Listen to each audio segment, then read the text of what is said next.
said 8 minutes pictures, right? And say, okay, 7 minutes. So that is what I was confused. Okay. I'll read that. You either have to be louder than everyone else or have more people speaking up. And actually something that is systematically but this I feel like we look. 6 times more questions. Yeah. I mean, okay. Okay, everyone ready? Okay, as before, 7-minute speeches, first and last bit are protected. Any questions? Great, I'll go from the first speaker that opened the case. What about Conservative Society? Can we just read out the word of the motion? This House believes that the feminist movement in conservative societies should prioritize achieving legal/formalistic changes, e.g. minimum wage laws, rights to drive, access to higher education, over changes to social norms and perceptions, e.g. woman as sexually liberated or a woman as capable and competent. Yes.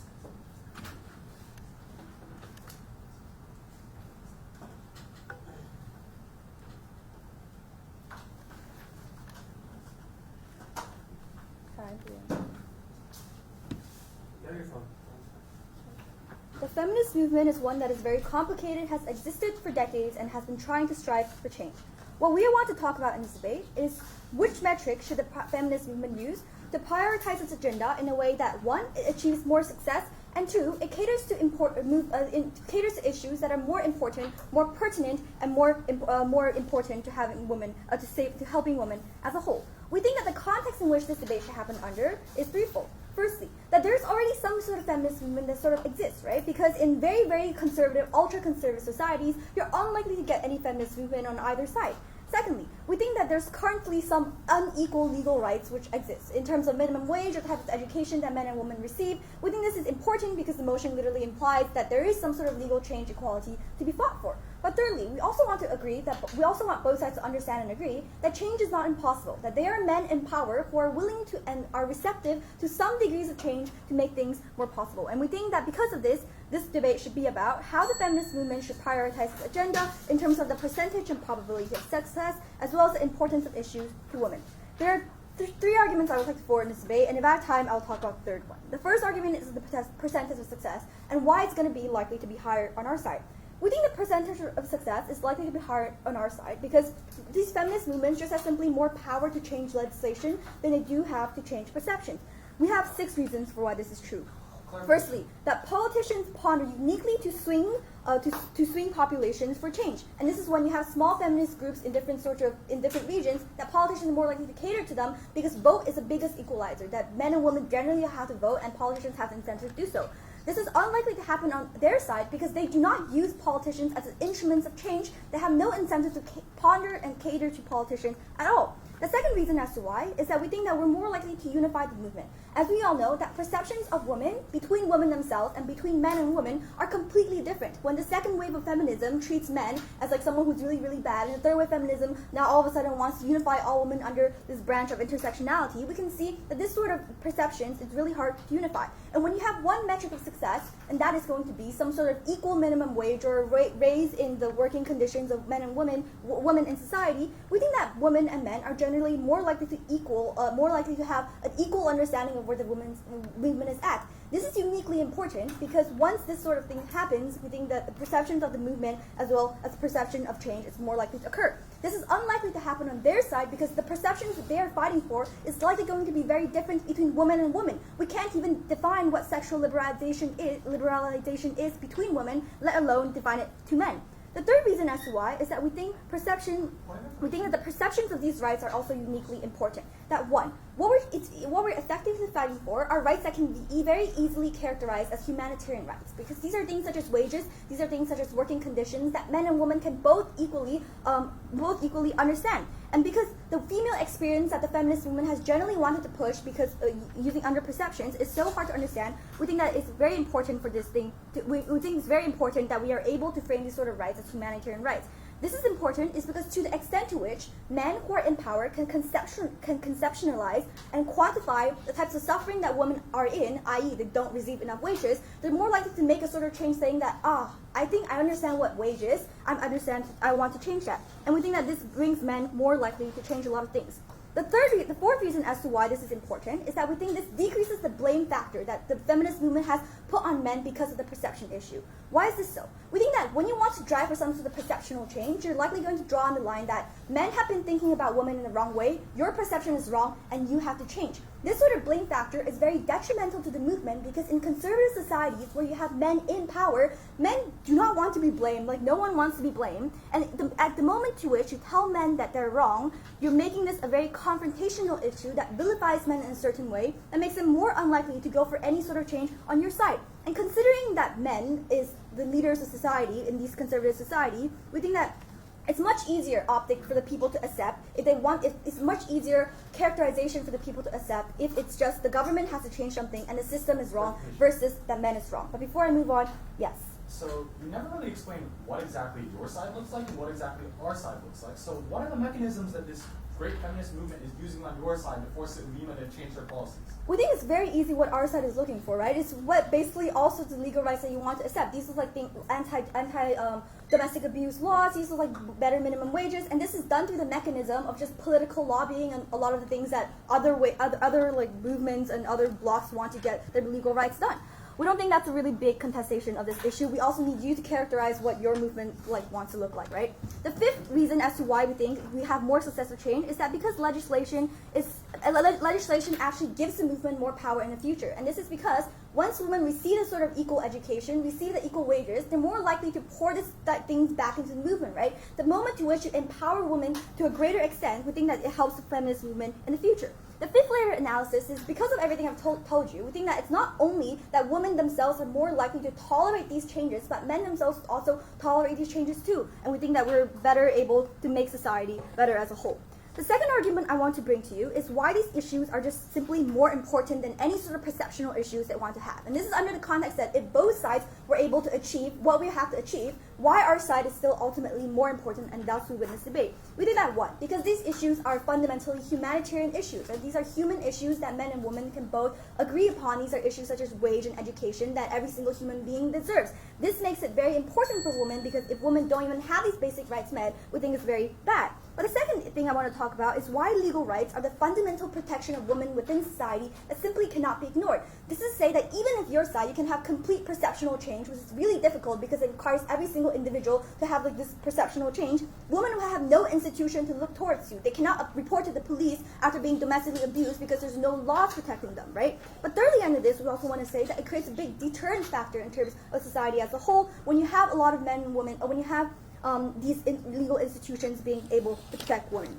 So the third argument is too long, so Brian will talk about it, but essentially it's about how we have long-term impacts, why women will be just better empowered in the future, and why the government's move is a very symbolic one that tells a citizen of what is wrong and what is right. Essentially what I've told you is that because, one, the perception of success is higher on our side because it decreases the vilification of men, making men and women in society more likely to accept this what unified movement has to offer, and B, would tell you that, that essentially these issues that we want to present to you are simply more important. We believe that we are proud to stand on the proposition. Thank you.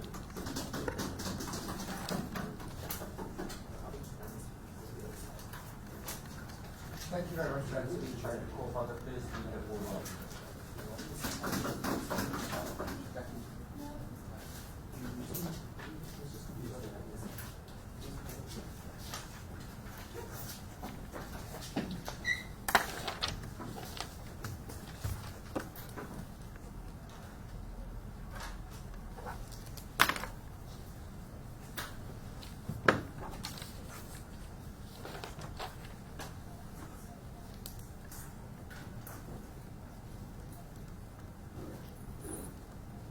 Right, sorry about that.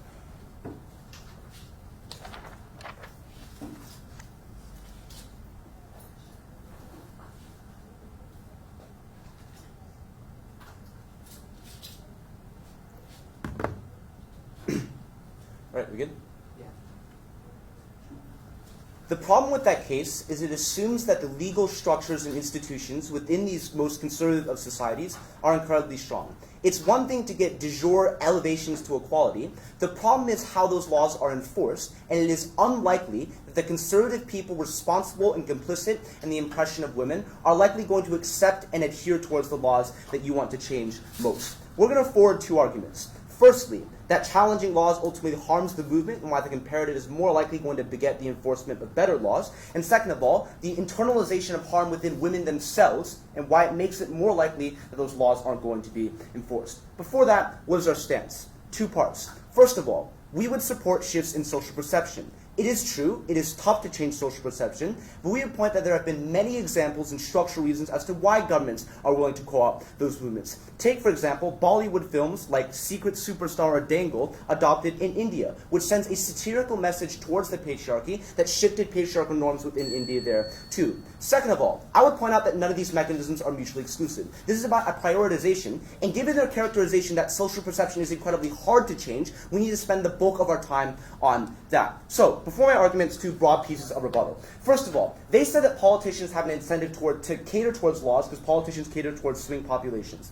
I would point out that this isn't the debate. The conservative societies that we're talking about are those like Iran or China, presumably not democracies that you can actually cater towards swing populations to. So it's unlikely that's going to happen. Instead, what they cater to is the patriarchal majority, so women are a completely marginalized marginalized group in politics, unsure why you get those support and incentives there for politicians. Second of all, they said you're more likely to unify the movement. First, two responses. First, it is unclear to us why we can't unify the movement. Presumably, there are also things that we can unify. For example, challenging birth rights, challenging rights to abortion. That can happen on our side of the house, too. But second of all, this harm is also symmetric. If you can't agree on a agenda to change perception, then you probably can't agree on a law that you want to change, given the multiplicity of other legal enforcements that you could pursue as a feminist movement, too. So, no comparative harm. All right, then the bulk of my case will engage directly with that case, too.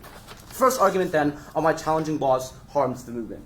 I would point out that in conservative societies, patriarchal beliefs intersect with all spheres of life, especially in politics. So the types of governments we're talking about are twofold. First of all, we're talking about theocracies like Iran, where the coercive influence to women that beget laws are ultimately the source of it, not the laws themselves. Second of all, conservative societies like China that normalize the discrimination towards women. I can see that they might have a large degree of effectiveness on their side of the house. The point is, however, that the overemphasis on changing laws leads to a direct trade-off on social perceptions. Why is that so damaging? I will point out that the problem in the status quo is not a shortness of laws or opportunities for women, but moreover, that even if these opportunities exist, that there's a lack of enforcement of those laws because patriarchal beliefs still exist. Take, for example, Middle Eastern societies like Iran, which to some extent allow for some concessions in preventing domestic abuse in women. The problem is, domestic abuse just doesn't decrease because men still see those women as property and continue to beat them. So those harms largely still exist whether they get laws or not. So, challenging laws in these states are incredibly harmful, and I'm going to characterize that based on the regimes that I just talked about. First of all, in theocracies like religious authority. I will point out here that going against established decisions is incredibly harmful in the legal sphere, given that lawmaking bodies have the highest form of authority within these political spheres. For example, take the Lima in Saudi Arabia, the religious lawmaking body, which is seen as completely unchallengeable. So, laws are often made without explicit premises, which means that you can't explicitly challenge those laws. I'll talk about the comparative later. But second of all, talk about government laws, and here's why I directly engage with their blame factor. You blame men on either side of the house, but the point is now that you blame the government as well. And given that these states, like China, government legitimacy is a reflection of patriarchal norms. So, if you do protest against laws, then the legal enforcements of the previous laws still exist, which means that you can enforce government crackdowns, which means that legal protests are unlikely going to be effective. Why is that better on the comparative on our side of the house? I think that change is far more likely for two reasons. First of all, I would point out that laws are less conducive to change, whereas on the comparative, religious doctrines are more likely to change, even though they are hard to change. Again, as I told you, laws are rigid, and you're not challenging the source behind those laws. But religions are conducive to some sort of change in the long run. No, thank you. So, the reason why we have laws is largely as a result of the interpretation of religion. And when you change that, that begets the change of other laws, too. For example, the reason why we have change in Islamic laws is largely as a result of change changing social perceptions, for example, in the Itjahar, which means that the interpretations towards women as property are largely changed, which means that women are treated better, and also that laws are enforced better as well. Second of all, it's likely that you decrease support for feminist policies too, because you're going directly against people and doctrines and laws that you know to be right.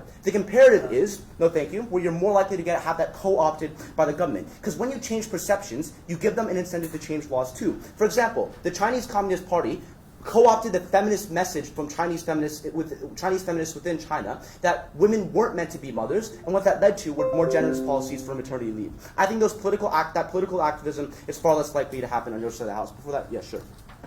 So you said that we can't change laws because some laws are based on sacred interpretations of text. On your side, you want to change those very interpretations of text. How do you think conservative religions are going to react? Okay, the third point is, it's about a comparative. It's true that interpretations are hard to change, but laws are just rigid and you don't explicitly state those premises. The way in which you change that is to change interpretations, which may be fluid. Second argument, the internalization of harm in women. I think it's one thing to talk about how men have these deeply patriarchal beliefs, but the problem is, these perceptions also affect women too. For example, in Islamic societies, men oppress women, but also women condone that oppression based on the patriarchal belief that directly affects them, that men are superior, and they allow themselves to be domestically abused and believe that that's their place in society. Why is that so damaging? Firstly, because laws require, especially on the case-by-case basis of domestic abuse, and in those cases, that you report those crimes. So, even if you get those laws, if a woman internally believes that that her place in society is not to challenge the man, then it is unlikely that she's going to report that so that law can be enforced. Second of all, even if they have a larger number of opportunities, for example, secondary schools as given in the motion, it is unlikely that women are going to get those opportunities and make use of those opportunities. Because if you believe that your destiny is to become, is within the domestic sphere, then it is unlikely that you're going to pursue education. Because you believe that education is not within your role as your role to concede to men within domains of the house. We change it on our side of the house. Because when you change social perceptions, especially with regards to how women see themselves, and internalize that, you are more likely going to not only enforce these laws, but also pursue the opportunities that you get from legal change too. This is an incredibly valuable trade-off. We might have a decrease in efficacy in terms of laws, but it means that laws are far more likely to be enforced and far more likely to come about in the first place. For all those reasons, Project Post. Thank you. Thank you very much for that speech. I'd like to call upon the second speaker for the government.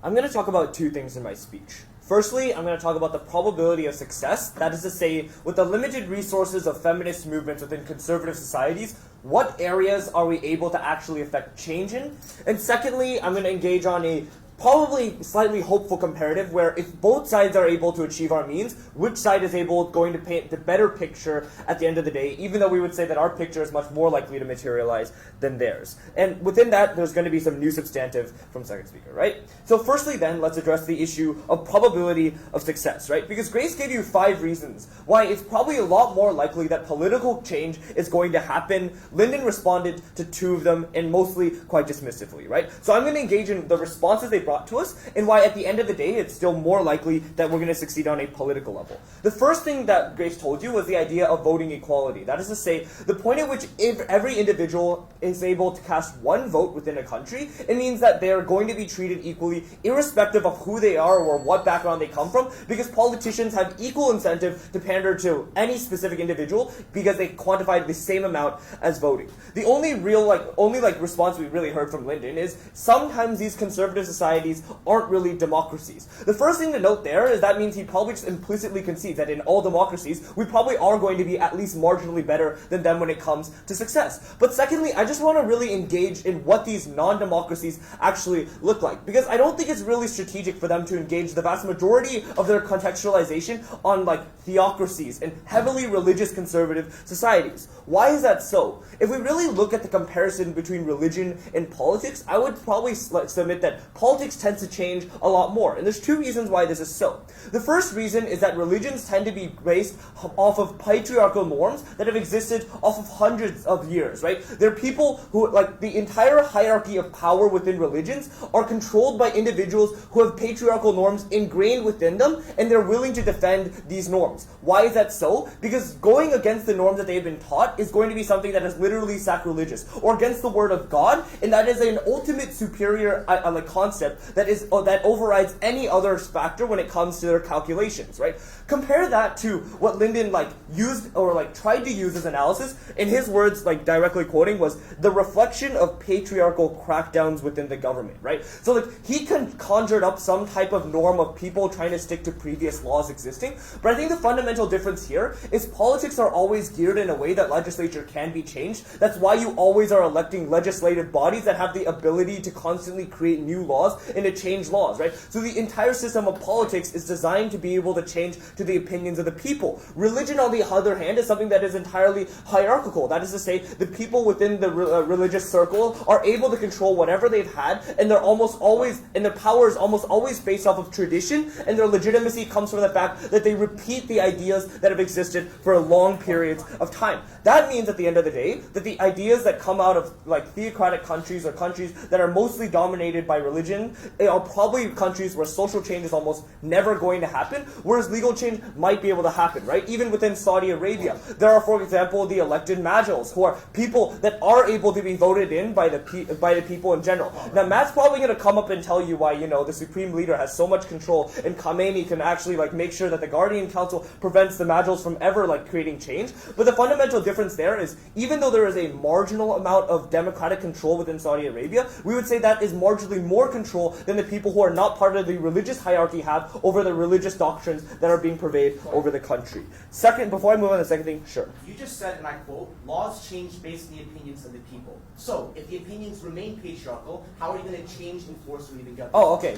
No, but the thing is, you don't actually need to convince everyone to support something for it to pass, right? Politicians generally have the need to support, can support minority groups of people, especially large minorities, right? Females tend to be 45 to 50% of the people. The point at which you can just unify all women to vote on one thing probably means your policy is already going to receive a large enough of the vote to be able to pass in the first place. But furthermore than that, we told you, campaigning to men is more likely going to be effective because the issues that we campaign are ones that they can empathize with, right? The issues of minimum wage or the issues of the right to drive can always be framed in a way that these are things that you can also relate to, as in you can feel the experience of what it's like to not have enough money, but it's very hard for you to feel the experience of what it means to not be sexually liberalized as a woman, right? The second thing that Grace told you about was why this is more likely to lead to a unified front. That is to say, the perception of the type of perceptive change that people want is not entirely unified, right? People don't actually understand what degrees of sexual liberalization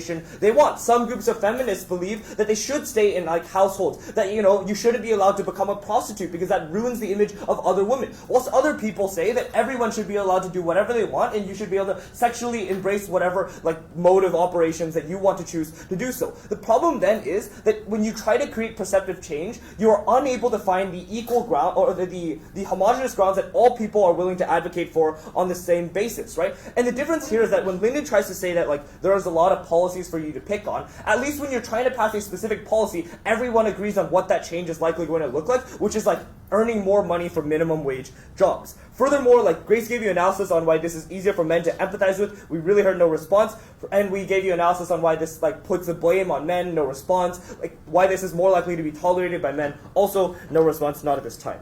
Secondly, then, I'm going to talk about the long-term effects. Given that there is a high probability that we succeed, what does our end goal look like, and why is that also comparatively better? The first thing to note here is that you are able to prevent a lot of the harm that women face up front. That is to say, the things like the deterrence on people to sexually abuse them in homes, like marital rape or domestic violence, just simply because they understand that I can now be reported to the police. But furthermore, the denial of access to freedoms like your ability to drive or cross borders or attend sporting events are also just going to be very upfront upfront things that women are able to face very directly, right? But the second important thing is on the long term, we're also able to enact more change. Why? Because you also empower more people to be able to join the feminist movement and participate in a way that is smarter and more active. Why? Because you increase their access to education, you increase their access to money. That probably means they're able to get into more positions of power, and they're able to attack the movement from a specific angle that is more likely than going to succeed. And lastly, a lot of times government actions lead to change in perception, right? There's an era of legitimacy when the government creates actions. And I think this counters the argument coming from them about internalized harm.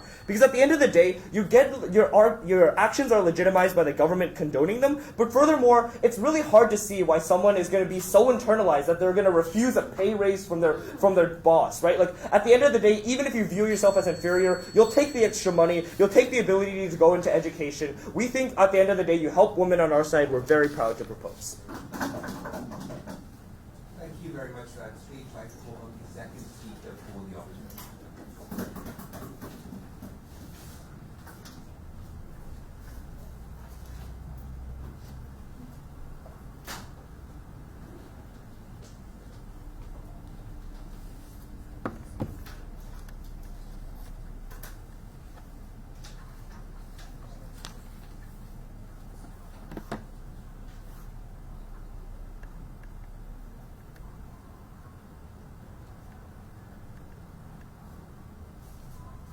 My opponents made a few crucial flaws that we think already costed them this debate.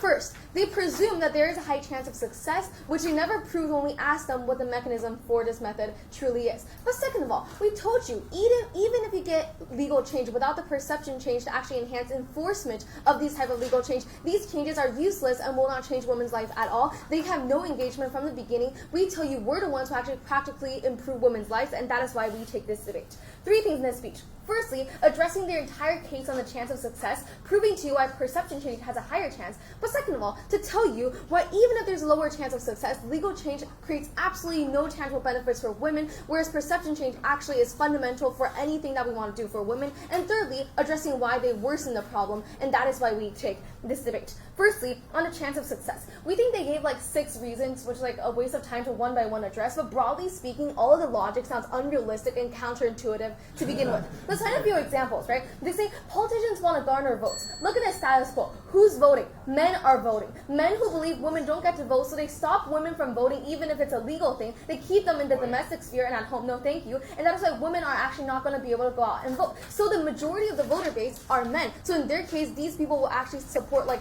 these politicians will never support change for the minority because that's actually against the major voter base. Whereas on our side of the house, when we have perception change where men agree that women should be able to vote, whereas men agree with minority change, that is when politicians realize, it's a good thing if I run with a campaign saying I want to reform lives for the minorities because I actually get votes. And that is when they will actually try to push through these policies. Second of all, when they say about like unifying perception on like humanitarian help, we think humanitarian aids and like rights is actually something that falls to our side of the house, right? Because it's more intuitive on our side of the house. We think even in progressive societies, people might not agree on like what is the best like identification or definition of feminism. In conservative societies, there's a fairly big common ground because basic rights and essentials are still lacking. For instance, I don't think any woman will disagree that we want to be able to be sent to school. We don't want our fathers to choose who we get to marry at age 14. We want this type of freedom. These are things that we agree, and we think all women will find this as a common ground. What is the tricky part about this? The tricky thing is marriage is legal. Apparently, like, legally speaking, it is a contract between a man and a woman. Legally speaking, you should be able to get education.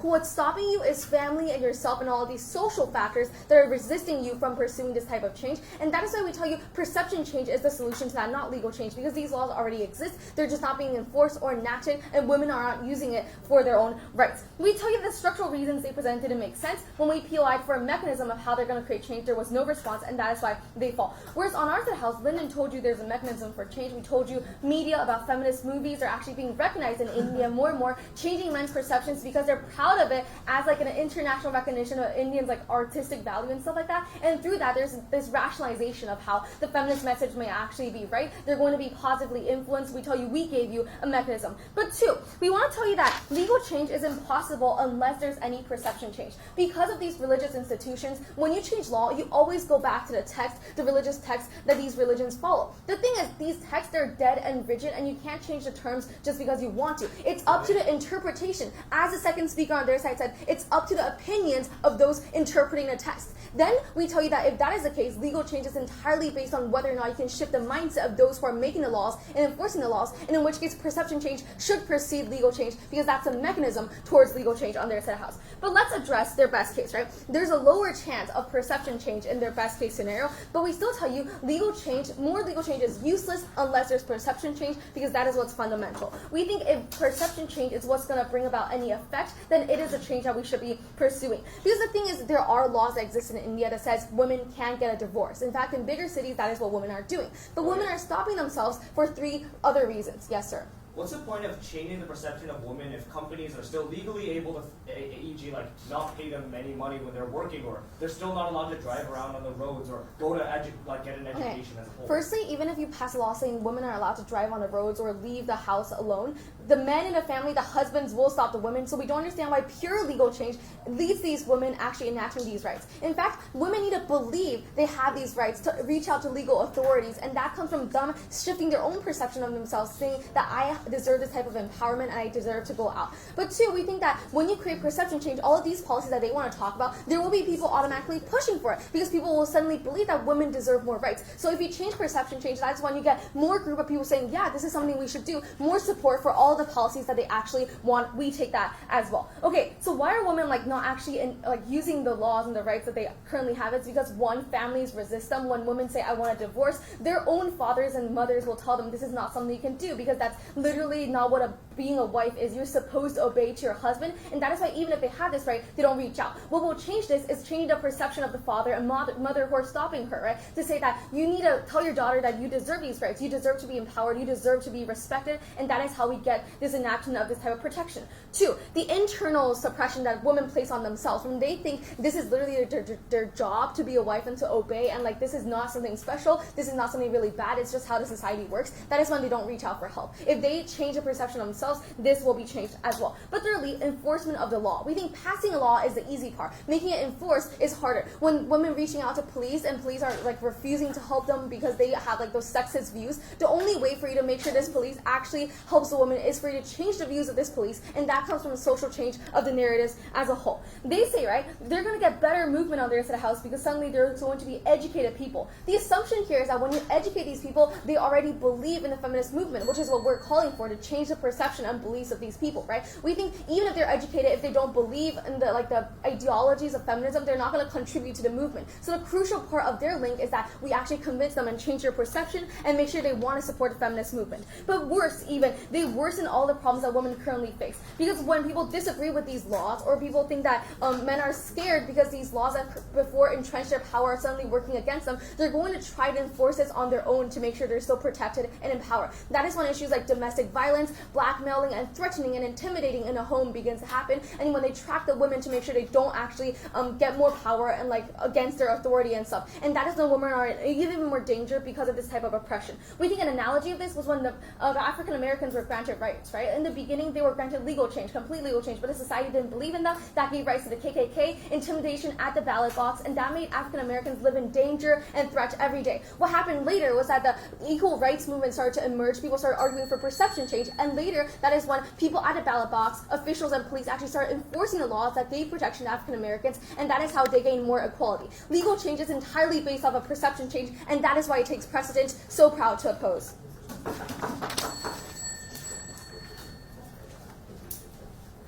Thank you very much for that speech. Let's call upon the third speaker for the government.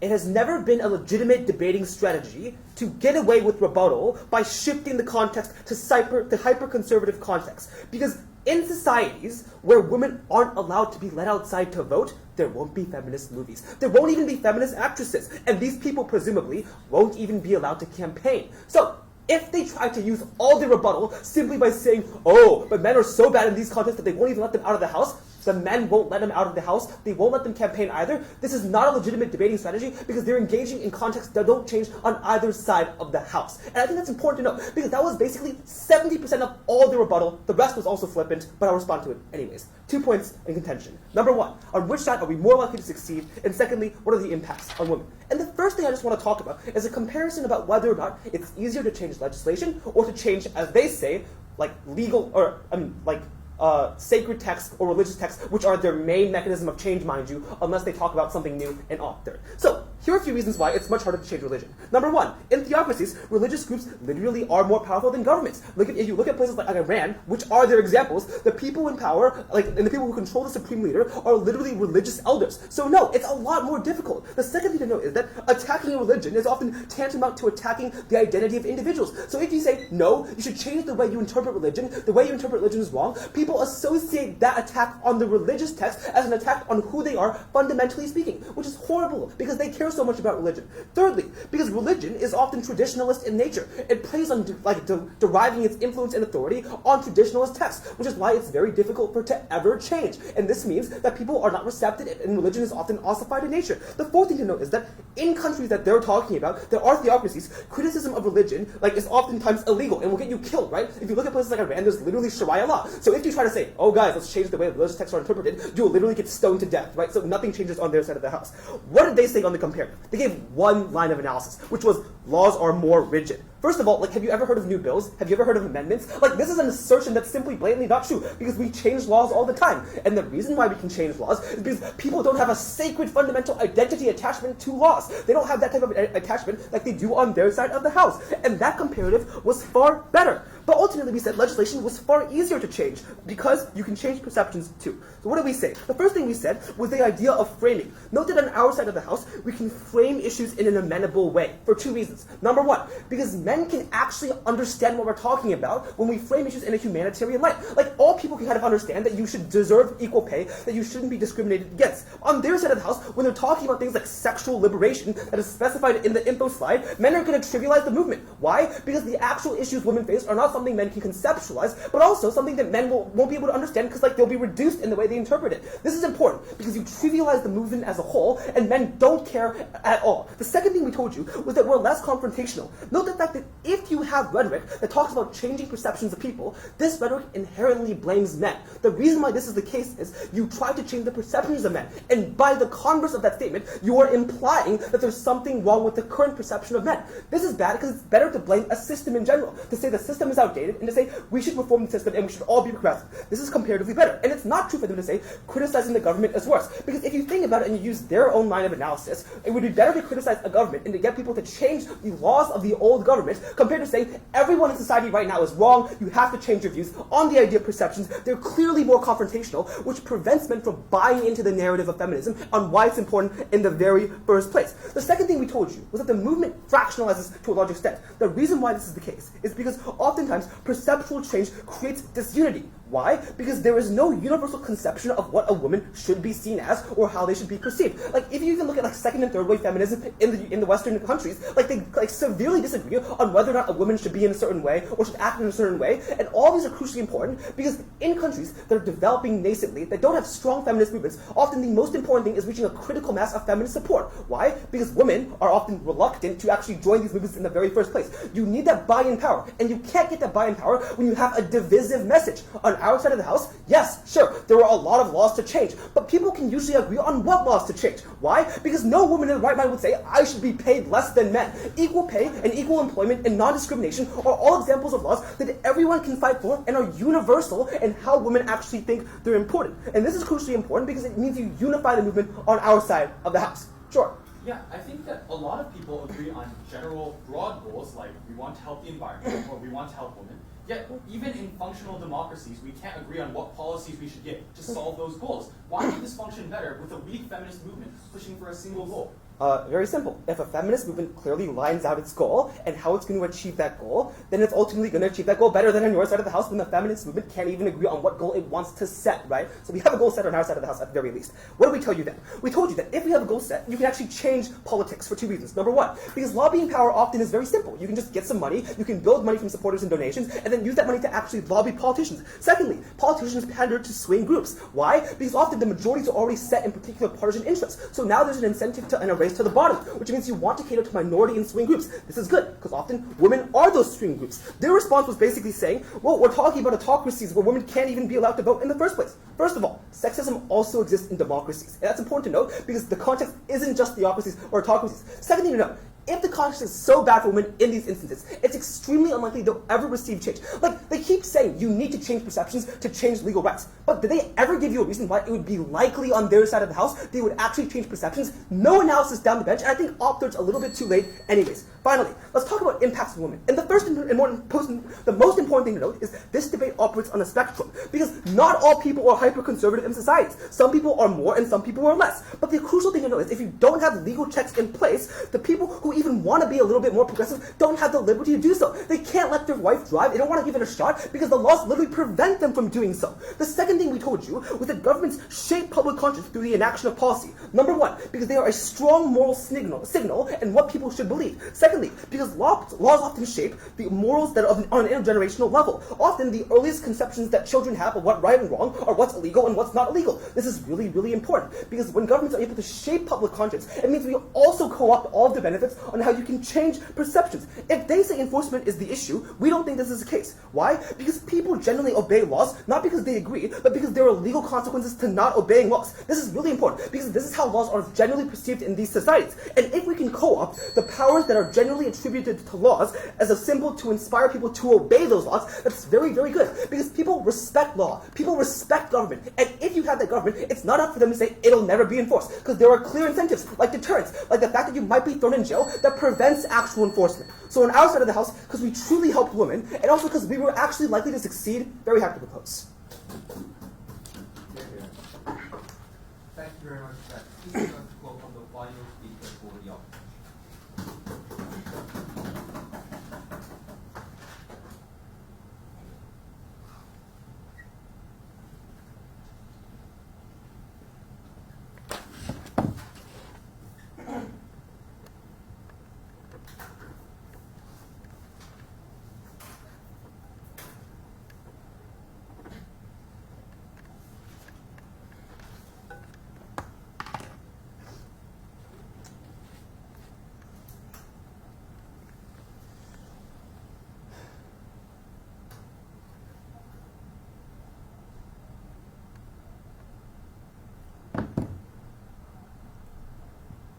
I want to take a moment to think about the strategic framing of this debate.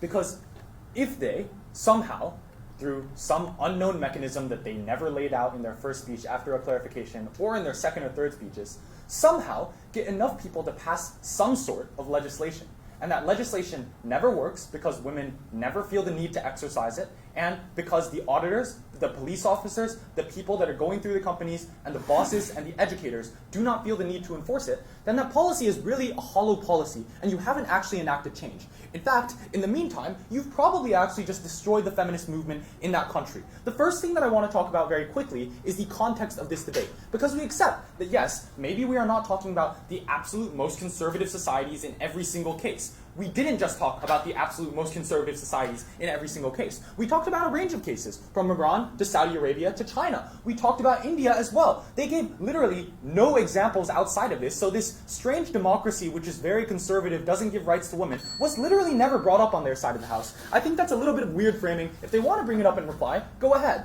So, two clashes in this speech. Number one, I'll talk about how this destroys the feminist movement. Number two, I'll talk about how they get no impacts on women and why we're comparatively better in that respect. Firstly, let's talk about the feminist movement, because we said on their side that they literally will not really have a feminist movement anymore, right? And so the positioning of the feminist movement will become weaker. No, we're not just talking about countries that didn't have one to start out with. We're talking about countries that have budding movements that will get quashed on their side of the house. Why? 3 reasons. Number one, the challenging of the government. So, we told you that there's something unique about directly lobbying against the government institutions which everyone looks up to. That is to say that you need to call for a change in the stances of politicians, or in some cases, because politicians are recalcitrant and don't want to change their stances, you need to call for the removal of certain politicians from office, to vote them out, or to get rid of them altogether if they're not elected in. This is an extreme measure saying that the government is actively bad. But notably, people generally like to stay in power. So, what generally happens on their side of the house when they actively go against these politicians? And note, it is active because these politicians make the laws, they don't make the social norms. So, impacts. Number one, you get shut down, right? So, in countries like Turkey, Iran, or even China, groups that actively go against the government and lobby against government policy are more likely to get shut down because you need government licensing to continue, and you're more likely to be taken away in the night if you aren't shut down. So even if you're not shut down, the threat of that makes your group splinter. Number two, co-optation and support by government is never allowed on their side of the house. So think of the example that we gave you from first, where in China, the Chinese government co-opts the feminist movement by saying that women are very strong in terms of being mothers and in terms of supporting their families. Again, it's not an ideal message, but it's the best message that you're going to get under your circumstance. And at the very least now, you are supported by state media. You can be supported, for example, in the TV that all the kids watch, in the curriculums that all the kids learn. Children in China are raised thinking that their mothers are strong women because they are told this by the state. Number three, the government smears against these groups because it's very important that in many of these countries where you have conservative societies, the government is quite strong and the government is looked up to.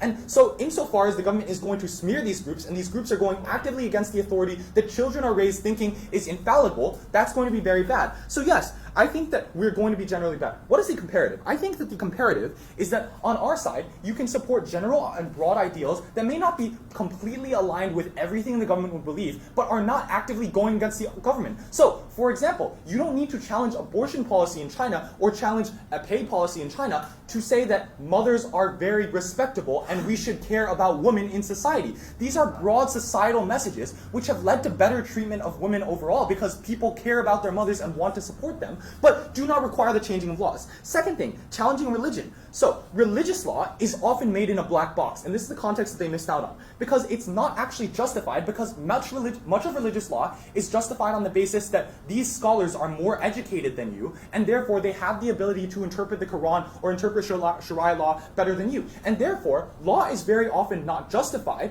because in fact, these lawmaking institutions, even the majles as Brian talks about, which requires a doctorate and has oversight from like supreme religious authority, need a lot of education, and as a result, there are no premises given to many of these laws. What that consequently means is that you challenge religious authority directly on their side by saying that ulema is wrong, by saying that the majles is wrong, by saying that the supreme religious authority on their side is wrong, as they say, which is very strong and that will stone you if you disagree. You directly challenge them and say that their policies are wrong on their side of the house. On our side, we don't challenge those laws directly, but we might challenge some of the premises which we find problematic. And no, these are unstated premises, and so we aren't challenging them directly. So, for example, if you have a law saying that women cannot go outside on their own, we could challenge the premise by saying, well, we think that women are strong and independent.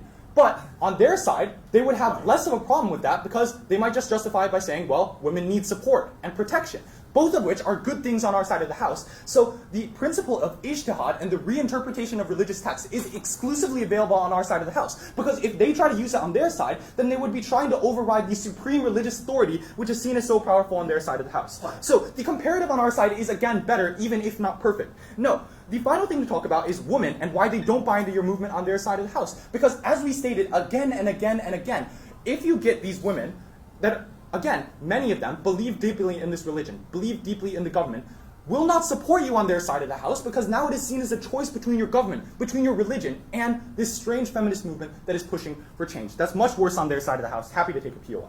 Okay, yeah, so if your messaging is so subliminal, so subtle, how exactly are these types of religious authorities ever going to listen to them, and how are they ever going to meaningfully actually change the law? I'll talk about that now. So impacts on women. The first thing to point out is that their laws aren't enforced. So it's not just like there's like one line of protection. It's like literally you need to get many people to support you to actually enforce the laws, right? So the auditor that needs to come to your company needs to support you. His boss needs to support you. You need to actually have a complaint filed for you. Or you need the police officer to believe you if you go and report them. You need the judge to believe you. You need your husband to support you. All of these people at any point could stop the process of the enforcement of these laws. So again, it's incredibly important that people actually believe in the laws. The second thing is that women never reach out for help on their side of the house because, again, this is internalized. They worsen the problem, moreover, because women see this as a choice between their religion and themselves. So when they talk about shaping public conscience, the issue is that no one actually believes that jaywalking is morally wrong because everyone does it. Again, if none of these laws are enforced, then it will be seen just like jaywalking. So what is the change on our side of the house? I think that it's likely that if you get a large critical mass of people, like the rising middle class in Saudi Arabia, which pushed for change and ultimately got the right to drive for women, then you're likely to get slight shifts in views over time. But the issue is, you cannot challenge the government directly. Rather, you need to shape larger societal views over time so that the government has a large critical mass placing pressure upon them gradually, rather than as directly and as sharply as someone calling out a politician and saying that they need to be removed from office. So ultimately, in the framing, their laws are never enforced. We are comparatively much better. We don't shut down the feminist movement. Very proud to oppose. Thank you very much for that speech. Let's go on the vice speaker. Will you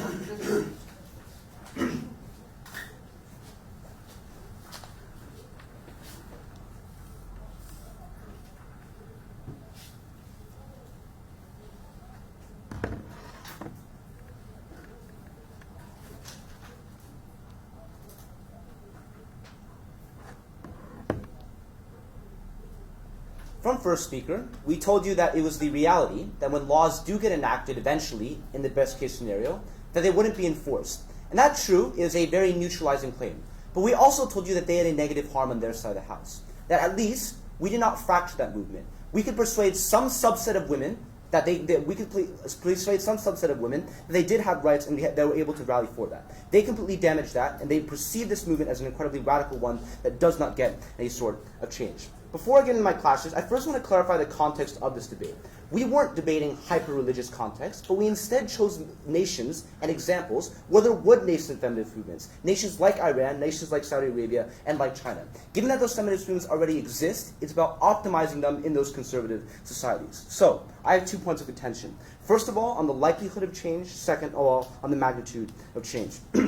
First, on likelihoods. They gave reasons about why laws would pass, but we told you that laws were unlikely going to be enacted on their side of the house. They gave us 4 reasons. First of all, they're swing states. We told you that it doesn't exist in most democracies. But even if we are talking about democracies, we told you that when women are perceived as a critical mass now, then they're more likely going to have the swing incentives when you change those perceptions. Second of all, they told you that you're able to enforce rights. That doesn't work when no one has the belief to abide by those laws. They didn't prove that on their side of the house. Third, that they told you you're going to blame men. It is true that you're going to blame men by changing perceptions or changing laws. But when you blame the government and men, it is likely you're going to be shut down in that movement. So if they're presuming that you get those laws, but in the process of that, the government is likely going to shut down your movement. Finally, they talk about government signaling effects. Again, that's done under the presumption of change. Okay, that's all negative, but they didn't respond to any of the positive reasons as to why you are more structurally likely to change perception on our side of the house. First of all, we told you that it was tough, but it's far more likely that you are going to change subjective interpretations of religious texts. And note, these didn't have to be completely radical to create such a cognitive distance to the population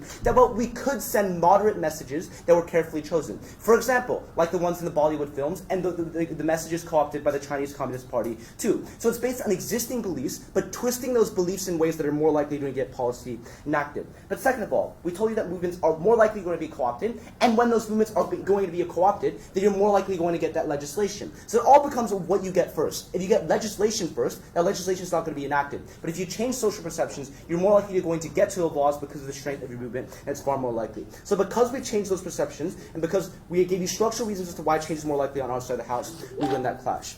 Second of all, on the magnitude of change. Our case wasn't just limited towards the perceptions of men, but I think the problem that they neglected in this debate was how women perceived themselves. Because we told you that change was far more likely going to be meaningless on their side of the house. First of all, we told you that there's completely fractures of the feminist movement at the point at which there might be a lack of movement. In order to get a critical mass, not even just a mass, but a critical one, you have to have a certain subset of women that believe they have rights. You do that by changing social perceptions. So when you internalize that your domain is in the household, you are unlikely going to rally for those rights. And even when you do, it is unlikely that you're going to make use of those opportunities. I think in order to elevate these people, what you require is that they believe that they have entitlement to those rights, regardless of whether the government signals that. Because as I said, religion is more important than the government, so those government signaling effects are unlikely going to exist on their side of the house. It's far more likely that we change that on our side of the house. Because in a world where social perceptions do exist, and you change that, it is far more likely that you are able to persuade women that they are deserving of those rights, and it's far more likely that you get that on our side of the house. But second of all, we told you that you fractured the movement, because they neglected the context of these nations. It wasn't that religion was unchallengeable, but it was the way that religion manifested itself in politics. That often, legal hierarchies were unchallengeable, the laws were unchallengeable, but the religious interpretations of that were far more likely on their side of the house. So it's not so much an attack on your identity, but you're attacking the very foundations of the state that are perceived as sacred within these institutions. So, because change is far more likely, because they have no change on their side of the house, because they damage the probability that women get rights on their side, we are so proud to oppose. Thank you. Thank you very much. Speak George Pope on the final speaker for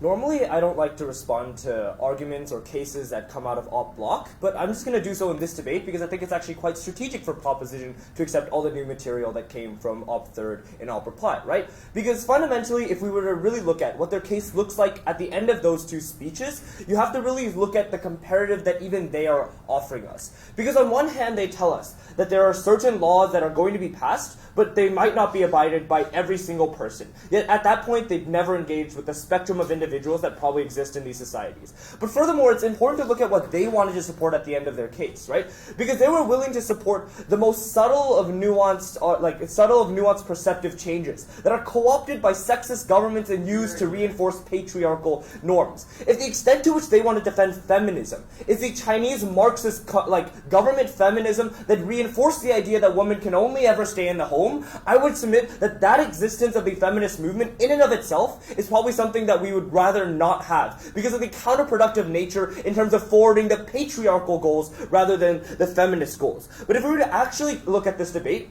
what then lies as a comparative, and why are there fundamental problems with their attack that meant that proposition took the debate? Because at the end of the day, there were probably three main areas, I think, that they lacked in analysis. The first one was whether or not this change was actually ever going to occur, right? Because it was fundamentally something that they never properly challenged. We gave you 5 reasons from proposition's first speaker. They only ever engaged with the first 2, and then assumed that that meant that you could deal with the rest of it. But they never engaged with why it is that change is more likely going to happen on our side. Because we told you that the most fundamental legal rights are the rights that almost everyone is able to defend. They're human rights, things like being able to get access to money, being able to get access to education. And fundamentally, that was also one of the reasons why their strawmanny characterization of how difficult politics was probably not analogous for this debate. Why is that so? Because it wasn't the scenario where we had to kick out the most popular politician to enact the marginal change that we wanted on our side. At the end of the day, we only needed to convince the current politicians that it's quite helpful for them to get 40% of the voter base to agree with them because they implemented minimum wage policies for women whereas they previously didn't, right? The analogy that could probably be drawn there is that people are much more likely going to empathize with charities that they relate to than charities that they don't. And at the end of the day, it's much easier to convince people that the most fundamental basic legal rights are much more important than these abstract, nuanced, subtle narrative changes that they wanted to reinforce